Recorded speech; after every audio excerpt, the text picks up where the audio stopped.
petits padawans de la cuisine, on se retrouve aujourd'hui pour une nouvelle recette en vidéo et on va réaliser une baguette spéciale foie gras parfaite pour nos apéros des fêtes. Donc pour commencer notre recette, nous aurons besoin de 210 g de farine. Moi ici c'est de la T55 à laquelle j'ajoute une petite cuillère à café de sel et 2 petites cuillères à café de 4 épices.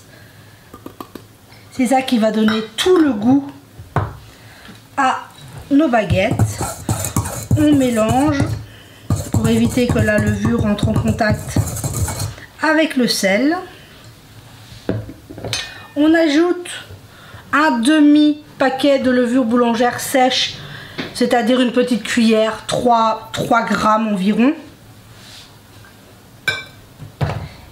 Et 140 g d'eau tiède. On va commencer par mélanger, former une petite boule et après on viendra ajouter du beurre. Donc là on commence, on pétrit quelques secondes et on se retrouve. Voilà, j'ai pétri quelques secondes. On veut juste que notre farine et notre eau s'agglutinent. Et maintenant on ajoute 40 g de beurre. Ici j'avais oublié de le sortir du frigo, donc je l'ai passé 30 secondes au micro-ondes. Donc il est légèrement fondu, mais encore, il n'est pas liquide totalement. Faites pas comme moi, pensez à le sortir un petit peu d'avance. Et maintenant on pétrit 10 minutes, comme d'habitude avec le crochet de notre robot. À savoir qu'on pourrait très bien réaliser cette recette à la main également. Donc là c'est parti pour 10 minutes, on se retrouve quand notre pâte sera prête. Et voilà, au bout de 10 minutes, on obtient une pâte qui est élastique, mais elle ne colle pas. C'est ce qu'on veut obtenir. Une pâte bien élastique, mais qui ne colle pas aux doigts. Donc maintenant, qu'est-ce qu'on va faire? On va la filmer, ou la couvrir, n'importe. Et on va la laisser pousser pour 1 heure. On veut qu'elle double de volume. Donc on est parti pour 1 heure de pouce et on se retrouvera dans 1 heure.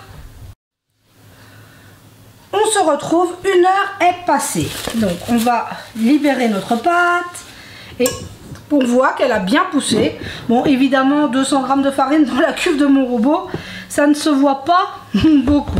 Donc je vais légèrement fariner mon plan de travail et on vient récupérer notre pâte. Vous voyez, c'est vraiment très simple. À cet instant, on peut tout simplement faire une grande baguette ou comme ici, j'ai choisi de faire 2 petites baguettes. Mais ça, c'est au choix. Donc, on farine légèrement et on va venir façonner nos petits pains. Vous allez voir, c'est très facile. Il n'y a vraiment pas besoin de... Je vais juste les mettre en forme de baguette. En les travaillant, on vient légèrement dégazer notre pâte. Mais vous voyez que ça se fait très facilement. Donc je mets mon premier et ma seconde baguette. Et voilà, c'est vraiment très simple. Donc je nettoie mon plan de travail et je reviens. Et voilà, on va les laisser poser pour une deuxième pousse pendant une vingtaine de minutes. Pendant ce temps-là, on va préchauffer notre four. 210 degrés, chaleur tournante. Et on vient mettre moi je mets un plat à gratin avec de l'eau pour créer de la vapeur pour la cuisson. Donc on met un plat avec de l'eau, on lance notre four à 210 degrés et dans 20 minutes, on enfournera nos baguettes. Et voilà, on se retrouve. Les 20 minutes sont passées. On vient simplement les scarifier et on est parti pour la cuisson. Donc on a préchauffé notre four à 210 degrés, on a mis un bac d'eau dedans et maintenant c'est parti pour 15 minutes de cuisson. On se retrouve une fois que notre petite baguette seront prêtes.